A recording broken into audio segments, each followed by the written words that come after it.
Bonjour, j'espère que vous allez bien. En règle générale, vous m'entendez pas trop parler, effectivement. Je parle pas beaucoup pendant les lives, ça dépend. Mais aujourd'hui, je me suis dit, je vais faire une vidéo d'un concept un peu différent. Je vais dessiner et puis parler d'un petit sujet qui m'intéresse. Voilà. Je me suis dit, pourquoi pas. Alors, pour ceux qui ont connu les vidéos du lundi, je parlais beaucoup de développement personnel, de spiritualité. Et d'ailleurs, j'appelais le développement personnel le travail sur soi pour se retrouver soi-même. Parce que finalement, on est tous lumière et que si on travaille un petit peu, on peut la retrouver, cette lumière-là. Voilà, voilà. Et là, oui, donc aujourd'hui, ici, j'ai encore ce dessin à l'heure où je fais cette petite vidéo. Il n'est pas fini. Mais entre-temps, vu que j'ai fait un dessin inspiré du Seigneur des Anneaux, j'avais envie de faire les mines de la Moria, à ma manière bien sûr. Je l'ai mis en stand-by. Et là, il me reste une feuille dans le cahier. Donc, aujourd'hui, je vais faire un petit dessin. Aujourd'hui, je vais faire un petit dessin. Alors, aujourd'hui, j'avais envie de parler des voleurs.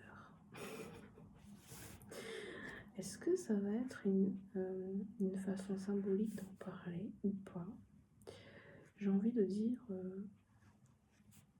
effectivement de façon symbolique, parce que pour moi, ici, on va vraiment parler des dérobeurs de joie. Vous pouvez peut-être être heureux aujourd'hui, heureuse aujourd'hui, et puis un coup, vous savez même pas pourquoi, et bien ce sera plus le cas. Voilà. Tout simplement parce que sur votre chemin, vous aurez trouvé quelqu'un qui aura dérobé votre joie. J'ai envie de dérober dans votre joie. J'ai pas envie de dire que cette personne, elle vous la prend et puis elle part avec. Voilà, ce petit voleur avec sa poche. C'est pas tout à fait pareil. On dirait plutôt que dans ces moments de bonheur et de joie que l'on peut ressentir, on a envie parfois de les partager. On a envie parfois de marcher dans la rue et de sourire. On a envie parfois d'être heureux, tout simplement. Et puis, on va croiser cette personne très désagréable. On va aller dans un magasin et on va faire une mauvaise rencontre. Et c'est de ça que j'aurais voulu vous parler aujourd'hui. Parce que ce moment n'appartient qu'à vous. Cette joie, cette situation, cette nouvelle que vous avez reçue n'appartient qu'à vous.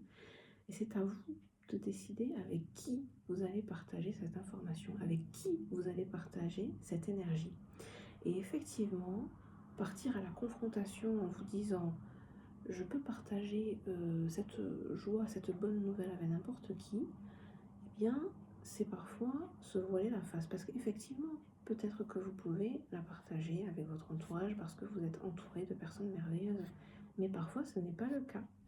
Et dans ces moments-là, on se sent tout triste après.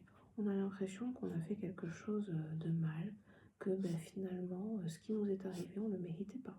Voilà, ça peut arriver, ce genre de situation, ce genre de sentiment, tout simplement parce que vous avez partagé cette joie, partagé cette information avec une personne qui va être vraiment jalouse, qui va avoir un complexe d'infériorité.